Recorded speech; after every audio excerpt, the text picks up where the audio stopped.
নমস্কার, আমি শিপ্রা। আপনারা দেখছেন শিপ্রা রান্নাঘর। আজকে আপনাদের আমি তৈরি করে দেখাবো ডালিয়ার খিচুড়ি। এটা আপনারা উপোস করলেও খেতে পারবেন, বাচ্চা বড় সবাই খেতে পারবে। খুব সহজভাবে অল্প মশলা দিয়ে আমি তৈরি করছি। আসুন তারা দেখে নেওয়া যাক আমি রেসিপিটা কীরকমভাবে তৈরি করি। এখানে আমি 1.5 কাপ মতো ডালিয়া নিয়েছি, আর 1 কাপ আমি মুগের ডাল নিয়েছি। ডালিয়াটাকে আমি পরিষ্কার করে 3-4 বার করে ধুয়ে জল ঝরিয়ে রেখে দিয়েছি। ডালটা আমি রেখেছি, আমি ভাজবো, ভেজে তারপর পরিষ্কার করে ধুয়ে নেব।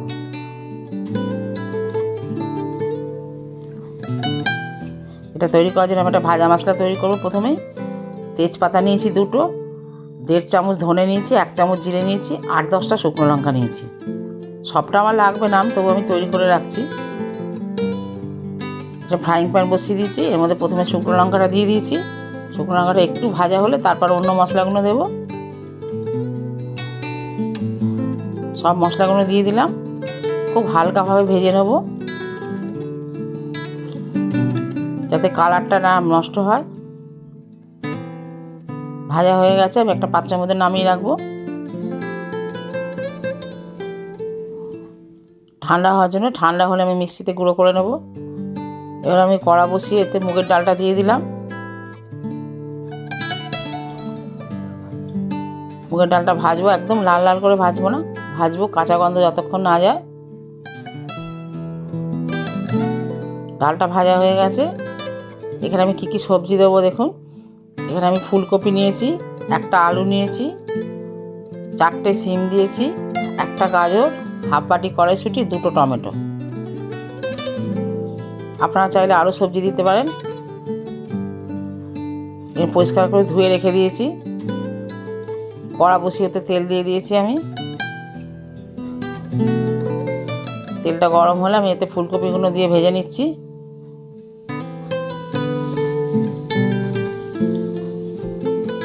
অল্প একটু হলুদ দিয়ে দিলাম। হলুদ দিলে কী হবে, জলটা মানে ছিটকাবে না কপি, আর কপিটাও দেখতেও সুন্দর লাগবে। কপিটা ভাজা হয়ে গেলে আমি তুলে নিলাম।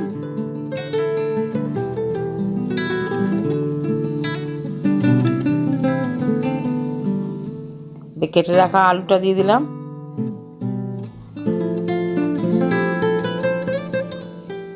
আলুটা কিছুক্ষণ ভাজা হয়ে গেলে আমি তারপর অন্যান্য সবজিগুলোও দেবো। গাজর, সিম সবই একসঙ্গে দিয়ে দিলাম। সিমটা বেশিক্ষণ ভাজবো না, অল্প ভাজবো।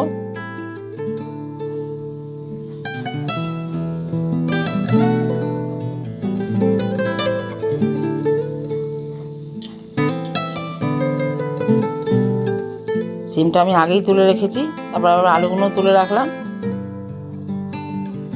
সব সবজিগুলো ভাজা হয়ে গেছে।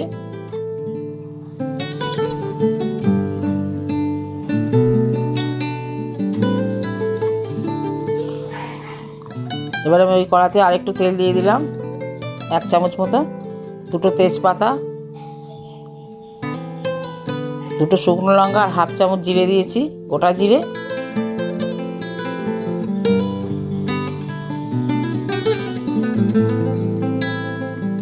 এতে একটা সুন্দর গন্ধ বেরিয়েছে। এবার আমি এতে 1 চামচ আদা বাটা দিলাম। আদাটা ভালো করে ভেজে নেবো যতক্ষণ না কাঁচা গন্ধ যাচ্ছে। অল্প একটু হলুদ দিয়ে দিলাম, না আদা থেকে একটু জল ছিটকে যায়। হলুদটা দিয়ে দিলে আর জলটা ছিটকাবে না।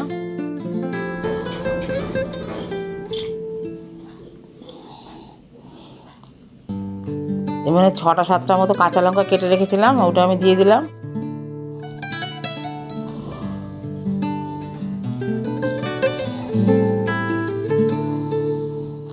ভাজা হয়ে গেছে, জল দিয়ে দিলাম এতে আন্দাজ মতো। ঢাকা দিয়ে দিলাম, জলটা ফুটে উঠলো তারপর আমি এতে ডাল ছাড়বো ধুয়ে রাখা। জলটা ফুটে উঠেছে, ডালটা যে ভেজে ধুয়ে রেখেছিলাম ওটা আমি দিয়ে দিলাম এর মধ্যে।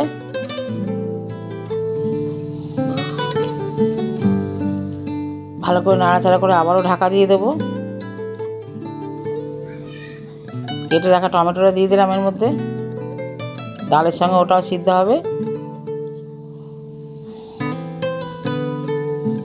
ঢাকা দিয়ে দিয়েছি আমি।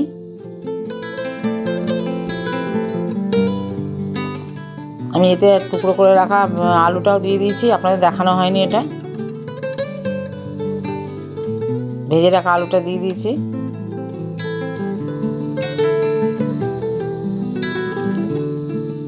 এবার আমি অন্যান্য যে সবজিগুলো ভেজেছিলাম, সিম, গাজর, ওগুলোও দিয়ে দিলাম। খালি কপিটা একটু পরে দেবো।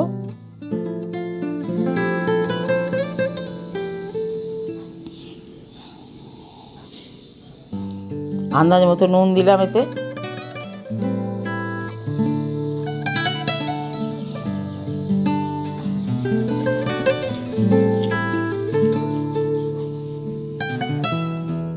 হলুদ দিলাম 1/2 চামচ।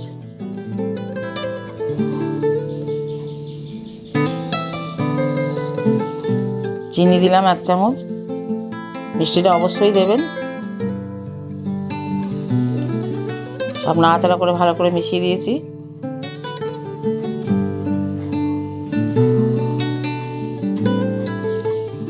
ডালটা এখনো সিদ্ধ হয়নি, হাফ সিদ্ধ হয়েছে, আর একটু আমি রাখবো। তারপর এতে ডালিয়াটা মেশাবো।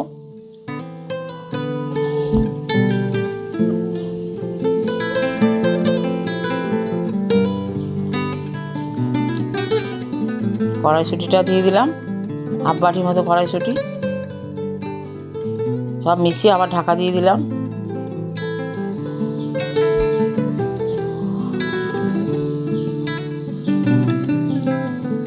ভেজে রাখা কপিটাও দিয়ে দিলাম।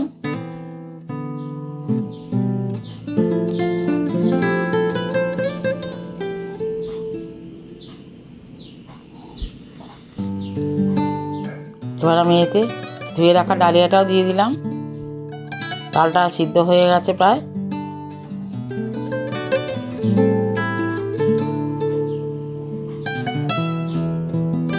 ডালিয়াটা খুব সুন্দর করে মিশিয়ে দেবো এর মধ্যে, সব সবজির মধ্যে।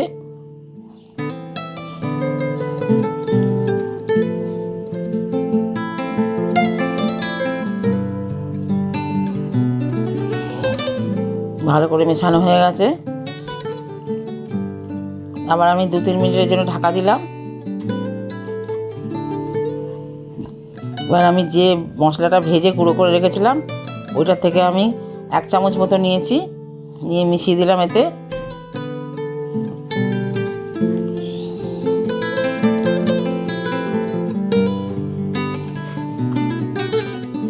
এতে আমি ঘি দেবো সবার শেষে, 4 চামচ মতো ঘি দিয়েছি। ঘি আর ভাজা মশলাটা ভালো করে মিশিয়ে দেবো। আমার রান্নাটা প্রায়ই হয়ে গেছে।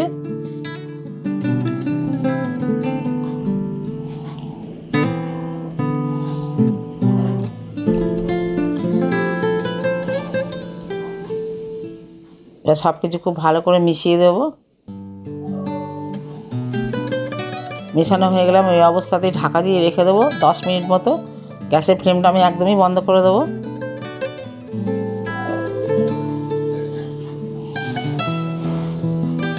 দেখুন ঢাকনাটা খুলে খুব সুন্দরভাবে সব মিশে গেছে। ঘি আর ভাজা মশলার গন্ধটাও এর সঙ্গে থেকে যাবে।